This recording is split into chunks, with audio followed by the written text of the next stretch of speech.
Here are the 4 areas that we will be looking at during the course of this video.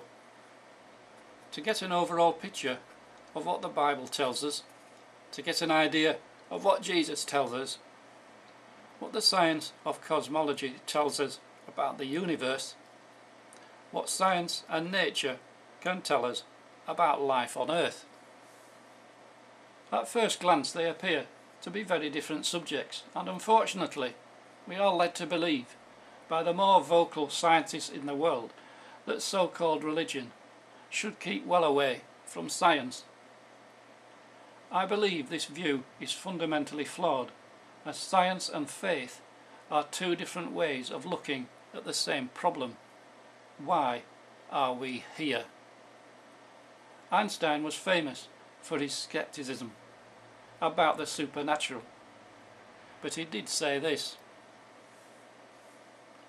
science without religion is lame. Religion without science is blind. Here are the 4 subjects again, with the addition of 2 key words which unlock the secrets or clues of each one. Parables and enlightenment. I am sure that I don't have to explain what enlightenment is, but here is a dictionary definition just in case.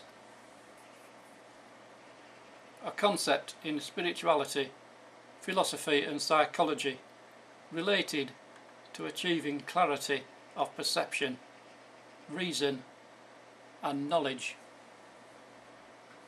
You are probably not as familiar with the word parable.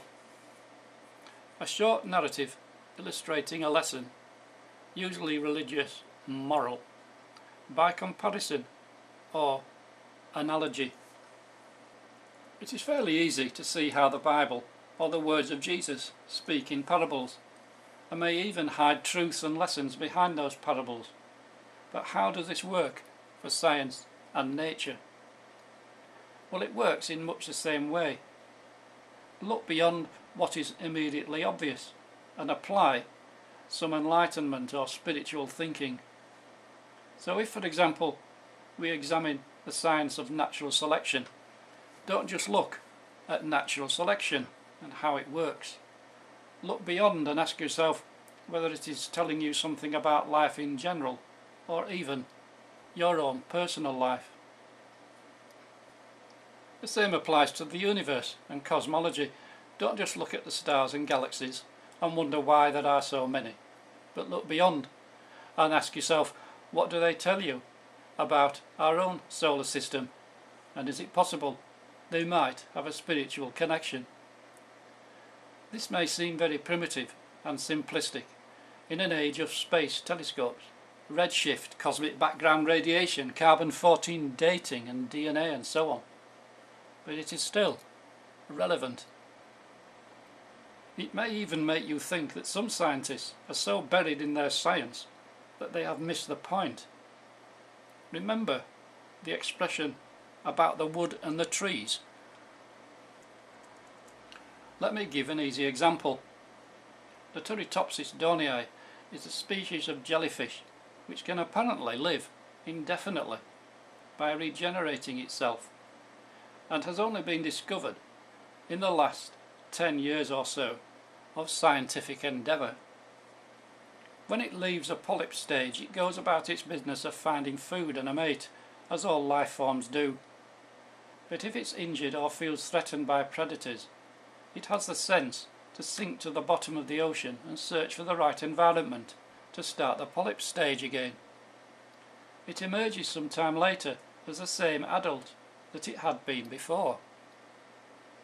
As a result of this amazing process, it has been called the immortal jellyfish. It is not immortal, by the way, but the theological connections should be obvious, such as healing, regeneration, or even resurrection. It's not evidence for anything theological, unless you believe that God created all organisms individually. But if you apply a bit of spiritual thinking or enlightenment it can become a major clue to a parable about life and existence. Next, a word of warning about the Bible. Many people reject the Bible because it is difficult to understand. It is full of contradictions. It describes a violent and revengeful God, and it abounds with stories which would not be out of place in the Harry Potter movies. It is even uncertain about some of the basic moral and religious issues which it touches upon. If you don't believe that last statement, then you really need to look around you and ask yourself, why are there so many churches supposedly based on the Bible and monotheism, and yet all believing different things? The Bible examines virtually all social, moral and legal issues which were common in the years of 2000 to 3000 BCE. But it produces a conflicting view on nearly all of them. As these laws and ethics were put together some 5,000 years ago, they are now either ignored by present-day society or considered out of date. Death was the punishment for virtually every misdemeanour, from lighting a fire on the Sabbath day to swearing using the name of the Hebrew God. Here an example from the Old Testament. Say to the Israelites, if anyone curses his God, he will be held responsible. Anyone who blasphemes the name of the Lord must be put to death. The entire assembly must stone him, whether an alien or native born. When he blasphemes the name, he must be put to death. The Bible also examines doctrines and teachings as well, and produces a similar conflicting and contradictory view on virtually all. For example, the traditional Christian view of heaven and hell is that one is a place of reward and the other is a place of punishment. This could not be further from the truth. This subject is examined in another series of video talks if you want to look for it. However, this talk is not about how to make sense of the Bible and its many contradictions, so I will move on and keep to the subject. Just be warned that when you read the Bible, you have to be very careful what you read, and even more careful about how you interpret what you read. The Bible is a mixture of mythology, metaphor, allegory, parable, and occasionally, very occasionally, you will come across a pearl of great price or an eternal truth. Only your own knowledge, experience and wisdom will guide you as to which is which. We're back with Enlightenment again.